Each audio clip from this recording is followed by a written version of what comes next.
여러분 오늘은 부활절입니다. 특별히 오늘 우리가 이렇게 부활절의 예배를 함께 드릴 수 있음에 다시 한번 감사드립니다. 우리 함께 인사했으면 좋겠습니다. 예수님이 다시 살아나셨습니다. 우리 함께 옆에 분들과 인사하겠습니다. 예수님이 다시 살아나셨습니다. 우리 예수님이 다시 살아나신 그 사건이 우리 가정에게 또 우리의 일터에 또 다시 살아나는 역사, 다시 시작하는 역사가 다시 이루어지기를 간절히 소망합니다.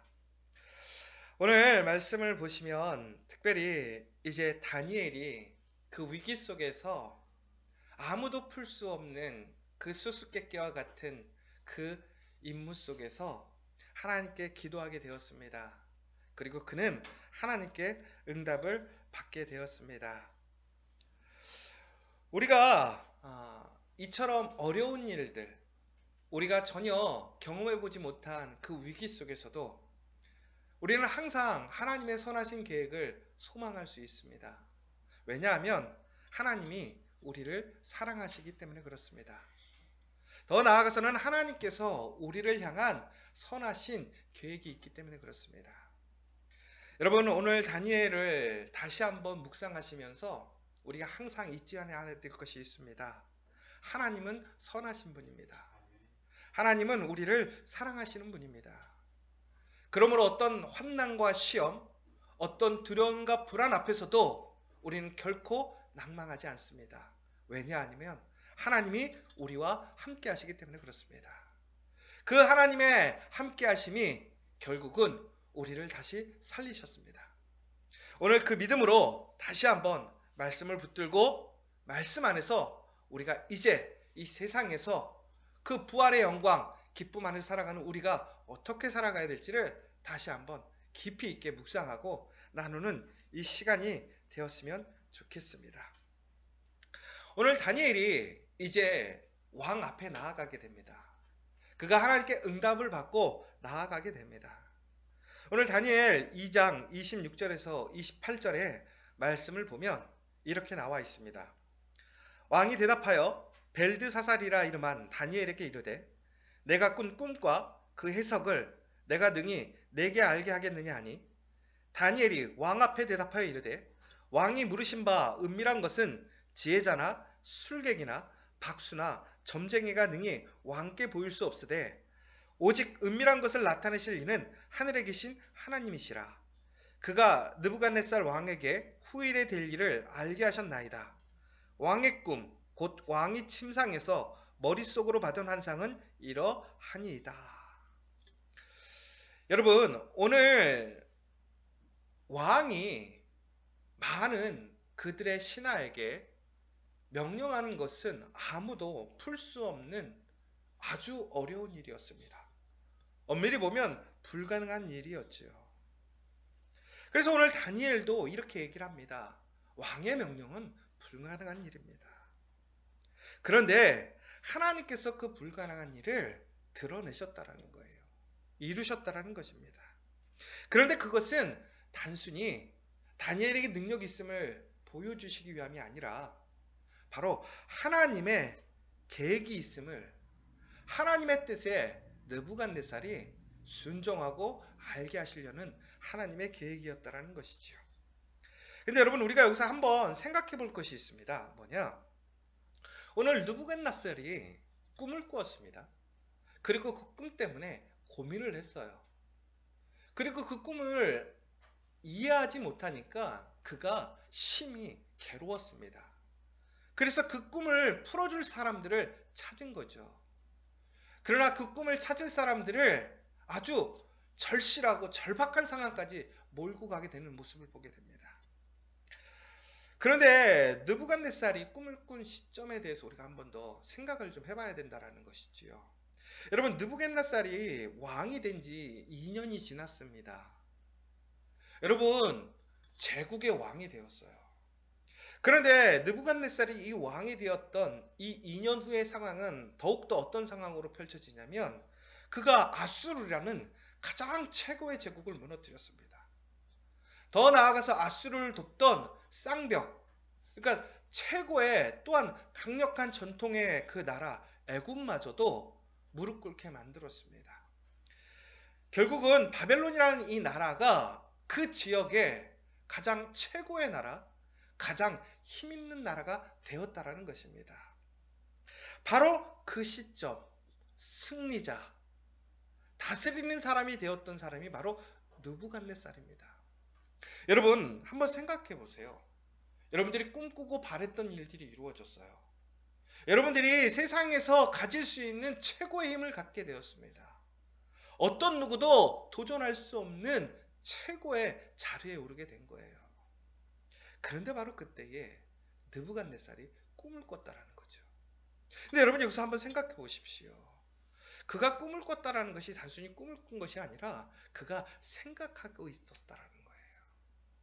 여러분 우리가 꿈을 꾼다라는 것은 우리가 정신분석적으로 얘기하자면 단순히 꿈은 꿈이 아니라 우리의 생각, 우리의 무의식들이 꿈으로 나타난다라고 이야기를 하기도 합니다.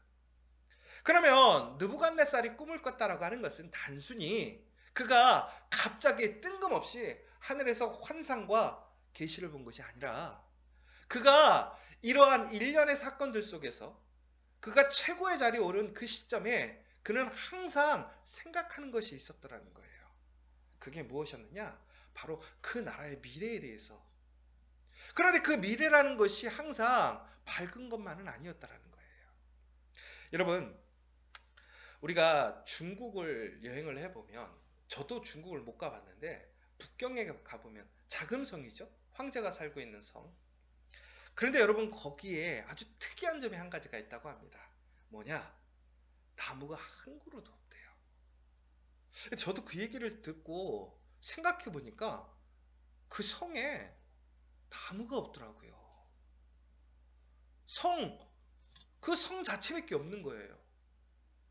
왜 그런지 아십니까? 바로 그 절대 권력을 가진 황제가 암살을 당할까봐 혹시 그러한 암살자들이 숨어 있을 수 있는 공간을 모두 없애버린 거예요. 그래서 그 성에는요 나무 한 그루가 없는 거예요. 여러분 아이러니하지 않습니까? 최고의 왕, 최고의 힘, 최고의 능력을 가진 사람이 항상 죽음 앞에 두려워했었다라는 거예요. 그래서 황제나 왕들이 보면요 가장 조심했던 게 무엇이냐? 음식을 먹을 때.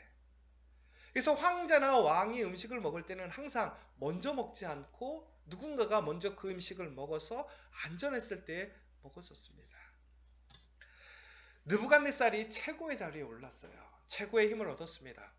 그런데 오히려 느부갓네살에게는 더 많은 불안과 두려움이 있었어요. 그 자리를 위협하는 많은 사람들이 있었어요. 그 장래, 그 나라의 미래에 대해서 근심이 많았어요. 여러분 우리가 무엇인가를 이루기 위해 열심히 시작하고 달려나갈 때는 오히려 우리는 덜 힘든 것 같아요. 무엇인가 이뤘을 때 그것을 지킨다라는 것이 더 어려운 것 같아요.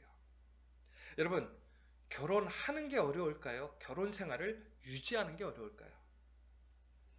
회사에 들어가는 게 어려울까요? 회사를 계속 다니는 게 어려울까요?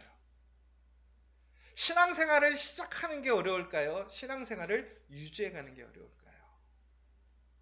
여러분 무엇인가를 시작해서 무엇인가를 시작할 수 있다는 것 그것도 쉬운 일이 아니에요.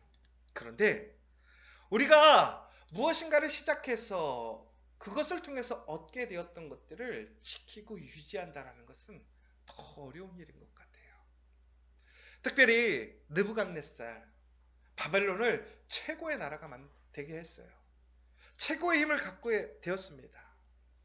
여러분 그런데 그것을 한결같이 지켜가야 되는 거 너무나 어려운 일인 거죠. 더 나아가서 그 나라를 발전시켜야 돼요. 성장시켜야 돼요. 아마 자신의 더 큰 비전을 가질 수도 있어요. 그러나 그 앞에 두렵다라는 거예요. 불안하다라는 거예요. 여러분 느부갓네살마저도 이처럼 그의 삶 속에서 그 상황을 그의 나라를 그의 자리를 지켜가는데 불안감을 느끼고 있었다라는 거예요. 근데 하물며 여러분, 우리는 어떻습니까? 우리에게 큰 힘이 없어요. 우리는 큰 거 가지지 못했어요. 그럼에도 불구하고 우리 앞에 현실, 우리의 삶을 유지하고 지켜가는 거, 우리의 일터를 지켜가는 것 때문에 여러분 불안하고 두렵지 않습니까? 어렵지 않습니까? 여러분, 그러한 것 때문에 밤잠 못 자보지 않았습니까? 아마 우리가 어느 정도의 책임이 있고 내가 무엇인가를 이룬 것이 있다면 아마 우리 모두 다 경험해 봤을 거예요. 바로 느부갓네살도 그랬다라는 거예요. 그렇게 잠을 이루지 못했다라는 거예요. 그런데 그때 이상한 꿈을 꾼 거죠. 그런데 그 꿈이 매우 좋은 꿈 같지가 않은 거예요. 왜? 전국에는 모든 것이 무너지는 꿈이었잖아요. 어떤 신상이 나타났죠. 그런데 그것이 층층마다 그 얼굴에 그 모양새, 더 나아가서 구성이 달랐던 거예요. 근데 전국에는 그것이 다 무너져 버렸잖아요. 그런데 왕은 그것을 알고 싶어 했다라는 거죠. 그런데 그것을 알 수가 없는 거예요. 그래서 왕은 그 꿈을 해석하기를 원했던 거예요. 그런데 단순히 그 왕이 들려주는 것을 통해서 적당히 해석해 주는 것을 원하지 않았어요. 그는 분명히 이것이 무엇인가 특별한 그 영적인 신의 계시라고 믿었던 것이지요. 그래서 진정으로 그 신의 그 계시의 의미를 알고자 해서 그 꿈도 가르쳐 주지 않고 그 꿈을 알아내게끔 하고 그 해석을 갖고 오기를 원했다는 것이지요. 자, 여러분, 그런데 이것을 누가 풀 수 있겠습니까? 아무도 풀 수 없다라는 거예요, 이거는. 그런데 하나님께서는 그 꿈을 푸실 수 있었어요. 왜? 하나님이 주신 것이니까. 사랑하는 여러분, 하나님께서 왜 그 꿈을 알게 하신 걸까요? 그 꿈을 주신 걸까요? 결국은 미래의 일들을 바로 느부갓네살에게 알려주기 위함이었다는 것이지요. 그런데 오늘 우리가 이 말씀을 통해서 우리가 하나님께 바라야 될 것, 그러니까 우리 미래에 대해 어떤 일이 벌어질 것인가에 대해서 우리가 아는 것이 중요한 것이냐? 그렇지가 않아요. 오늘의 말씀의 핵심은 이것입니다. 하나님은 우리에게 미래의 일들을 알려주실 수도 있어요. 그런데 하나님께서 원하시는 것은 그 미래를 아는 것에 그치는 것이 아니라 그 미래의 일들을 통해서 그 미래를 주관하시는 분이 누구인가를 알기를 원하시는 거예요. 그것을 고백해 하시려고 하는 것이지요. 더 나아가서 그 미래의 일들을 어떻게 우리가 이제 오늘 우리는 그 미래를 어떻게 살아가야 될 것인가, 어떻게 준비해야 될 것인가를 다시 한번 오늘 다니엘을 통해서 알려주시기 원하신다라는 것입니다. 오늘 다니엘은 그러면서 이제 왕 앞에 나와서 다니엘 2장 31절에서 36절의 말씀을 보면 그 왕이 꾼 그 꿈의 그 모습, 그 내용을 이야기해 주고 있습니다. 여러분, 2장 31절에서 36절의 말씀 같이 한번 보도록 하겠습니다. 그 꿈에 나타난 그 모양이 이러했다라는 것이지요. 왕이여, 왕이 한 큰 신상을 보셨나이다. 그 신상이 왕의 앞에 섰는데 크고 광채가 매우 찬란하며 그 모양이 심히 두려우니 그 우상의 머리는 순금이요 가슴과 두 팔은 은이요 배와 넓적다리는 노시요 그 종아리는 철이요 그 발은 얼마는 철이요 얼마는 진흙이었나이다. 또 왕이 보신즉 손대지 아니한 돌이 나와서 신상의 철과 진흙에 발을 쳐서 부서뜨리매 그때에 철과 진흙과 녹과 은과 금이 다 부서져 여름 타작마당에 겨같이 되어 바람에 불려가는 곳이 없었고 우상을 친 돌은 태산을 이루어 온 세계에 가득하였나이다. 그 꿈이 이러한즉 내가 이제 그 해석을 왕 앞에 아뢰리이다. 왕이 꿈을 이렇게 꿨다라는 거예요. 그런데 다니엘이 어떻게 됐다는 것입니까? 왕이 꿈을 꾼 그 내용을 그대로 왕에게 이야기해 주는 거예요. 여러분, 오늘 지금 제가 말씀을 같이 읽었어요. 여러분, 다시 한번 설명을 하면 여러분 다시 지금 저에게 설명해 주실 수 있겠습니까? 대충 내용을 알겠는데 이해가 안 되실 거예요. 그러면 지금 영상으로 아마 그림이 나갈 겁니다. 여러분 한번 그림을 보시죠. 바로 다니엘에게 하나님께서 알려주신 그 느부갓네살의 꿈, 그 모양이 바로 이러했다라는 것입니다. 여러분 놀랍지 않습니까? 사람이 이것을 어떻게 알 수 있겠어요? 정말 하나님이 아니고서야, 하나님이 보여주시지 않는다면 결코 이것을 사람은 알 수 없는 것이지요.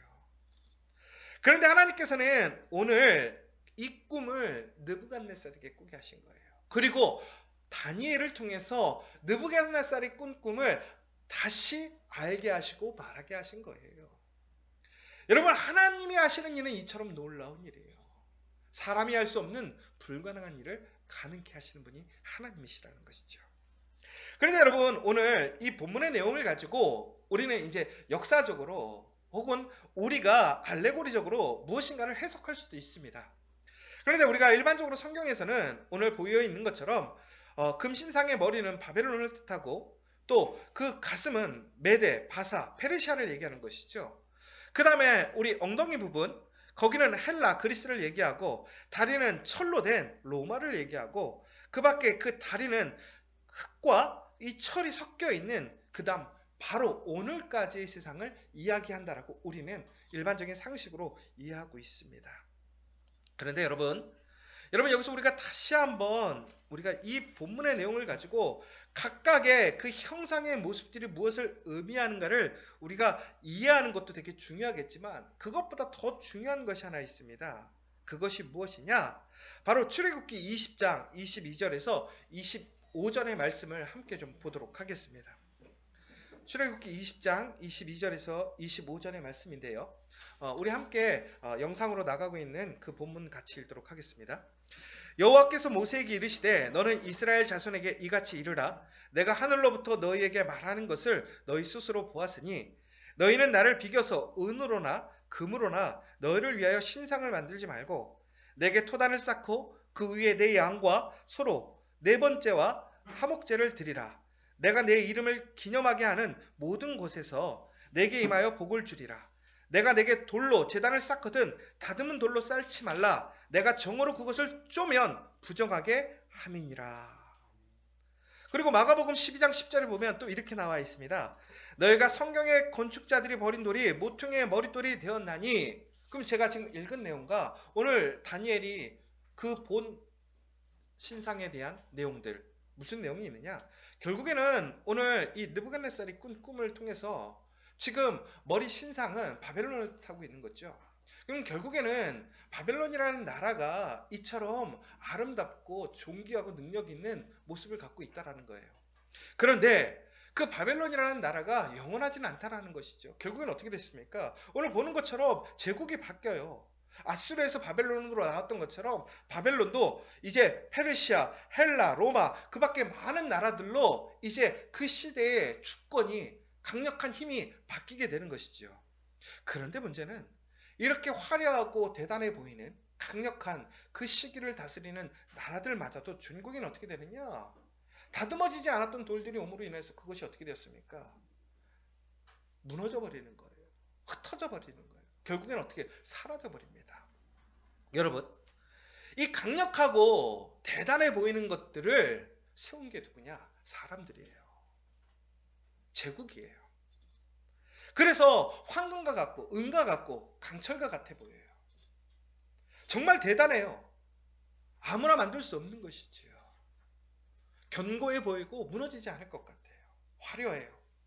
그런데 갑자기 다듬지 않았던 돌들이 날라옵니다. 특별한 무기가 아니에요. 우리가 길거리에서 볼 수 있는 그런 볼품없는 돌이에요. 다듬어지지 않은 돌들이라는 거예요. 그러한 것들이 와서 결국엔 어떻게 됐다는 거예요. 사람들이 그 나라들이 그렇게 힘써서 아름답게 세웠던 그 나라들이 무너져 버리는 거예요. 여러분 그 돌들이 무엇을 뜻하느냐? 결국은 그 돌이라는 것은 하나님의 능력, 하나님의 돌이에요. 오늘 읽었던 출애굽기에 보면 하나님의 제단을 쌓을 때에 제단을 무엇으로 쌓으라고 그랬냐면 우리에게 다듬은 우리의 능력으로 만든 돌이 아니라 길거리에 다듬어지지 않은 돌로 세우라고 했어요. 결국은 뭐예요?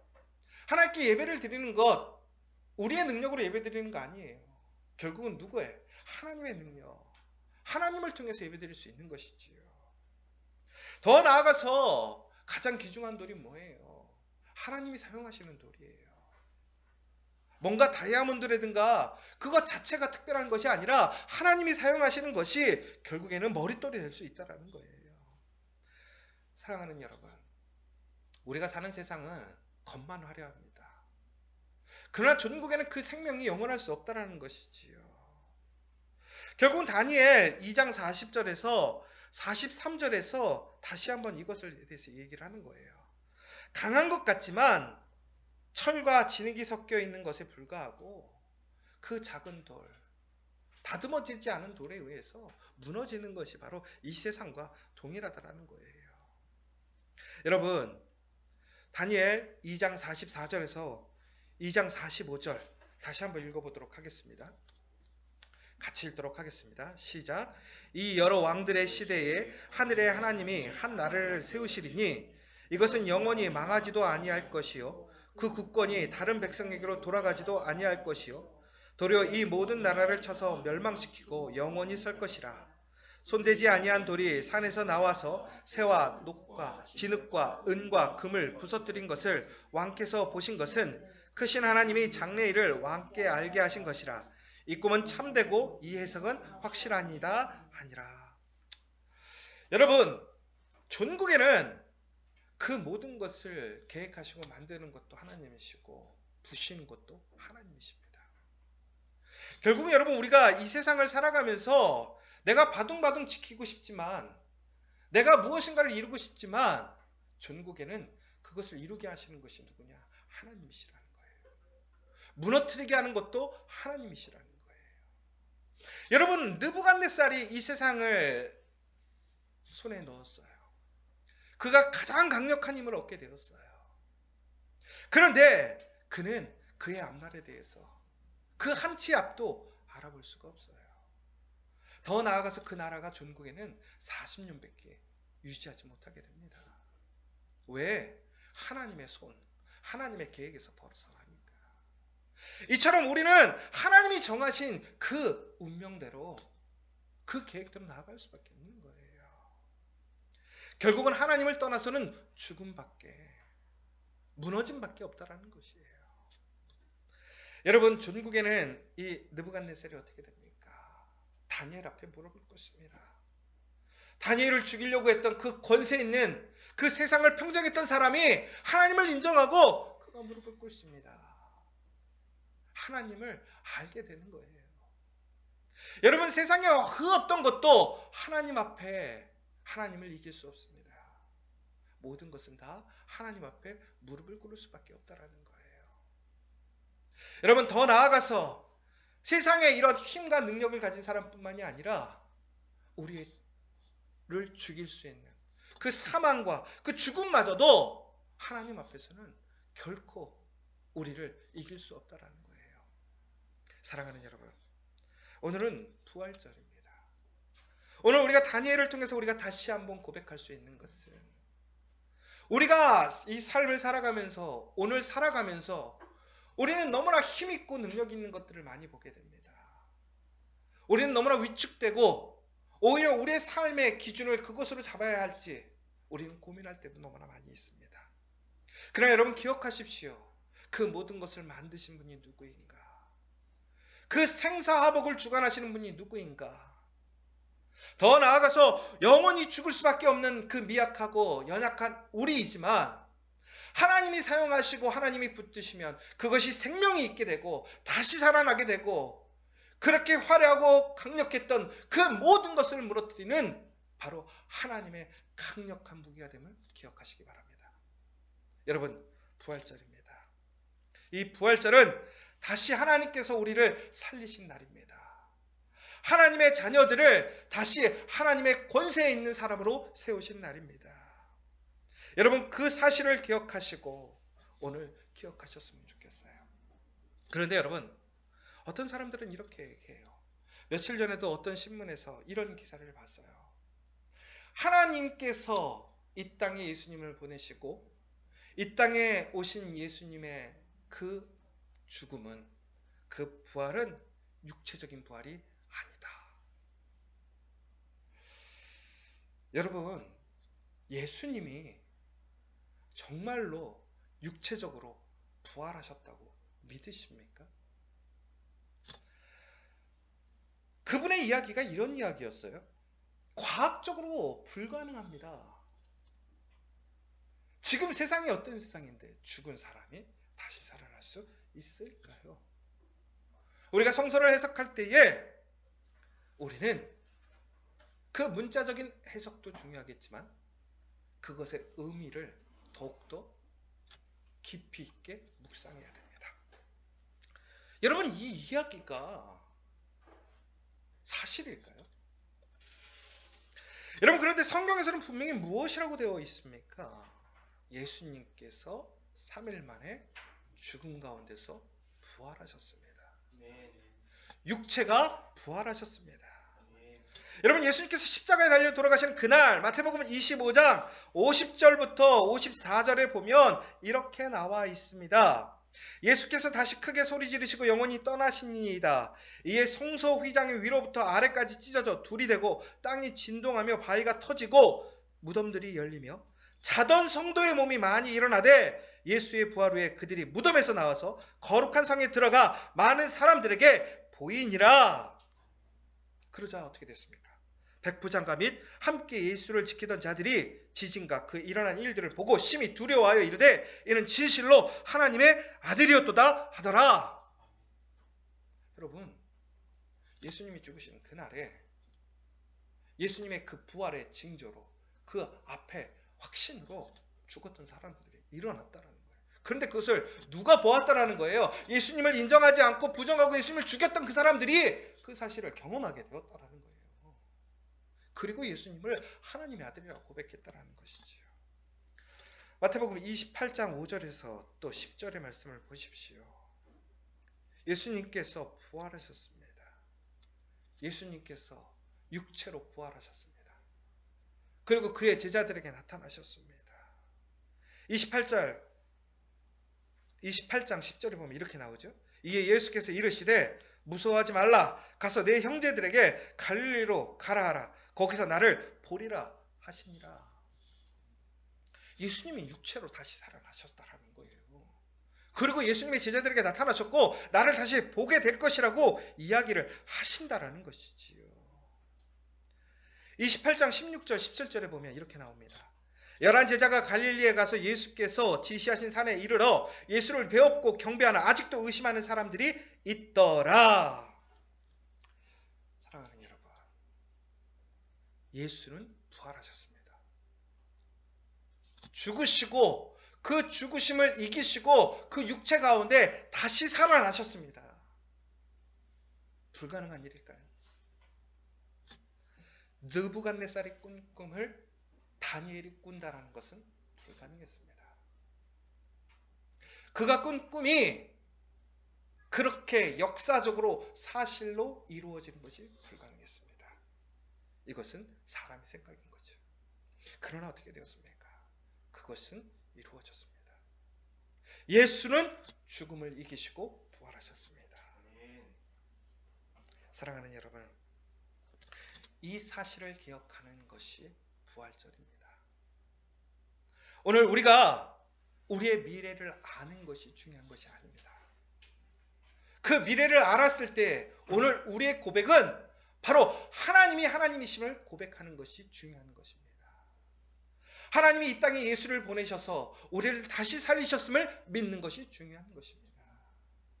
누구든지 예수를 믿으면 우리는 하나님의 영원한 생명으로 들어가게 됨을 믿으시기 바랍니다. 오늘 우리에게 많은 어려움과 두려움이 있습니다. 근심이 있습니다. 그러나 우리가 두려워하지 아니하는 것은 바로 우리를 사랑하시고 우리를 죄에서 우리를 사망에서 구원하신 그 예수의 보혈의 능력이 우리에게 있기 때문에 그런 줄 믿습니다. 사랑하는 여러분, 우리는 그 부활의 영광에, 그 은혜에 참여하는 사람들이 되어야 될 줄 믿습니다. 오늘 이제 우리는 그러면 어떻게 살아야 할까요? 이 부활의 그 놀라운 약속이 우리에게 주어졌고 우리는 다시 그 미래를 알고 있습니다. 어떤 미래? 이 땅에 다시 예수님께서 오셔서 우리를 그 하나님의 나라, 그 천국으로 이끄심을 우리는 믿습니다. 그것을 알고 있습니다. 그러나 그것을 아는 것으로 멈추는 것이 아닙니다. 이제 우리가 그 부활로 다시 그 하나님의 영광에 들어가는 그 사람으로 우리가 살아간다면 우리가 어떻게 살아야 될 것인가가 이제 더욱 중요한 사실이라는 것입니다. 오늘 느부갓네살에게 그 사실을 보이신 것이 무슨 의미일까요? 결국은 그가 하나님을 통해서 그의 삶이 변하기를 원하셨어요. 하나님을 인정하는 삶으로 살기를 원하셨어요. 그러나 그는 어떻게 됩니까? 그렇게 살지 못했어요. 전국에는 하나님의 은혜를, 하나님의 그 영광을 누리지 못합니다. 사랑하는 여러분, 오늘 우리에게 부활의 역사가 있지만 그 부활을 믿고 그 부활의 믿음으로 살아가지 못한다면 결코 우리는 그 영광에 참여할 수 없습니다. 오늘 우리가 미래를 아는 것에서 그치는 것이 아니라 그 미래를 알므로 하나님을 인정하고 하나님을 인정한다고 하는 것은 결국은 하나님의 말씀대로 그 부활의 영광의 삶에 참여하는 우리 공동체, 우리가 되어야 될 줄 믿습니다. 세상이 소망이 아니라 하나님의 나라, 하나님의 영광을 소망하며 살아가야 될 줄 믿습니다. 그러면 우리는 어떻게 살아야 될까요? 여러분, 우리 커피와 교회는 그러므로 살리는 역사, 살아나게 하는 역사, 함께 살아가는 역사를 이루는 그 일을 해나가야 될 줄 믿습니다. 여러분의 가정이, 여러분의 일터들이 그 일들을 감당해 나간다면 하나님께서는 그 사람에게 하나님의 능력을 주실 줄 믿습니다. 하나님께서는 그에게 위기가 와도 그 위기를 통해서 다시 살아나는 역사, 더 큰 은혜를 누리는 그 능력을 주실 줄 믿습니다. 다니엘이 오늘 느부갓네살에게 그 꿈을 풀어서 해석해 주었습니다. 그 위기를 극복하게 됩니다. 종국엔 그가 어떠한 결과를 맞느냐 4가지가 있는데, 첫 번째는 왕이 다니엘에게 엎드려 절하고 예물과 향품을 그에게 하사했습니다. 두 번째는 느부갓네살 왕은 다니엘에게 이스라엘의 하나님이 역사를 주재하신다라는 그 신앙을 고백하였습니다. 세 번째는 느부갓네살은 다니엘을 바벨론 온 지방을 다스리는 최고위직 총리로 승진시켰고요. 또 귀한 선물을 많이 주었으며 또한 국가를 경영하도록 하였습니다. 마지막으로 그 느부갓네살 왕은 다니엘의 요구대로 자신은 왕궁에 남아서 일하는 한편 그의 친구들인 사드락과 메삭과 아벳느고를 지방간장으로 세워서 바벨론 지방을 다스리는 그 권세를 주었습니다. 여러분, 하나님을 인정하고 하나님을 의지하며 하나님의 말씀을 행하는 자들은 바로 이렇게 위기를 기회로, 위기를 승리의 역사의 순간으로 바꾸게 됩니다. 오늘 우리에게 그 부활의 영광이 있습니다. 예수의 부활의 능력이 있습니다. 오늘 우리에게 다가오는 그 모든 위기와 어려움들을 우리는 위기로 보는 것이 아니라 하나님께서 우리에게 주신 그 도전의 순간, 하나님의 그 말씀에 참여할 수 있는 기회의 순간으로 바라보며 다시 한번 그 미래를 향해 기쁨으로, 다시 한번 소망으로, 열정으로 나아가는 저와 여러분 되시기를 간절히 소망합니다. 오늘 이 시간 우리 함께 잠깐 묵상했으면 좋겠습니다. 단순히 꿈을 푸는 것이 목적이 아닙니다.